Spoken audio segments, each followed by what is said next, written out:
që në fillim, dhe të kalosh në përgjitha këto situata, duhet ketë njeriu një forcë brenda vetës për ta parë vetën në atë pozitë.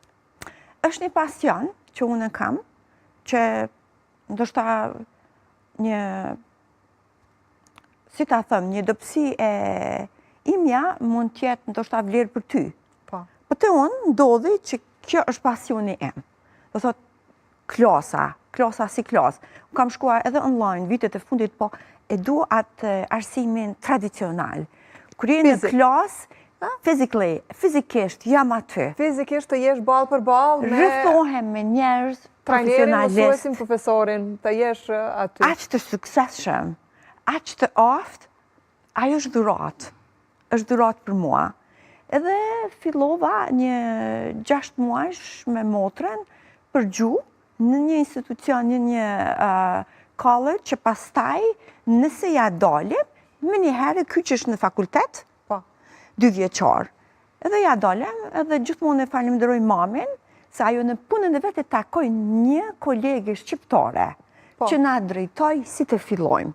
Dëshira ishte pasionin e maksimum, motivimit të gjitha. Dhe me thonë, vetëm mundësia na interesoj, ke dhe atë e gjetëm. Fol asoj zonjes, filluam, gjithçka shkoj në rregull, kaluam një lloj provimi pranues. Patjetër, si... E kaluam, ajo na mësoi shumë. Morëm klasa shumë, gjithë ditën. Do të thot, full time. Pastaj filluam atë fakultetin 2 vjeqar, pastaj transferimi kreditëve i klasave dhe bëra atë 4 vjeqare. Edhe pastaj gjithçka ndryshoi, gjithçka ka qenë e bukur, edhe pse e vështirë. Pastaj bëra në leadership një master, për gjithmonë në heshtje e kisha qëllimin për këto shkencave, po nuk s'disha sa ta them. Po pastaj u takova me akademik tjerë në një shkollë tjetër, një fakultet tjetër, ku mu ofrua do të mundësia të bëj një master të dytë në kriminalistik, drejtësi penale e këto. Nga leadershipi në kriminalistika? Po, ato kishe një kombinim fantastik.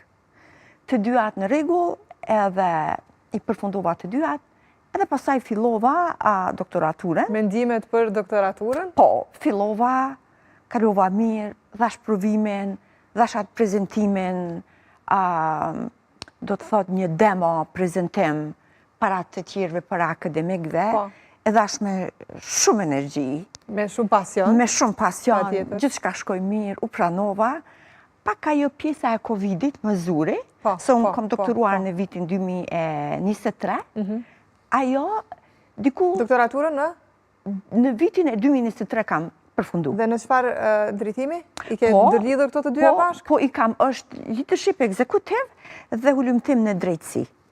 Kështu që i kam të lidhura, të kyçura, 2 semestra kanë qenë okej në kohën e Covidit, sepse s'kishim që ka të bëj shumë. Ska qëtër zgjidhje, dhe shka online. Po pastaj, njerëzit filluan, edhe vetë isha infektuar me Covid, njerëzit e sëmur, humbën familjar, edhe kishim problem të formoj klasa online. Kështu që u duhet të kemi një pauzë. Të pa ditura, se në fund të ditës Covid i ka qenë deri vonë shumë i panjohur edhe për... Po, na preki edhe neve, edhe të gjithve. Po, prap me 2023, diplomova, ishte në rregull, pastaj kisha eksperiencë në gjykatë familjare, kisha 6 vite eksperiencë në një departament policor me hetime në Nashville, Tennessee, edhe të gjitha në një formë u ndërlidhen me njëra tjetrën që unë arrita ku unë dua. Edhe është një ndjenjë shumë e mirë. Pa tjetër që po, dhe normalisht kur kthehesh mbrapa, edhe e tregon këtë storën që si një refugjate nga kjo Kosova e luftës, të arrish deri në këtë pikë, me të vërtet një farforme pa marrë parasysh sa është e dhimbshme ikja, sa është e dhimbshme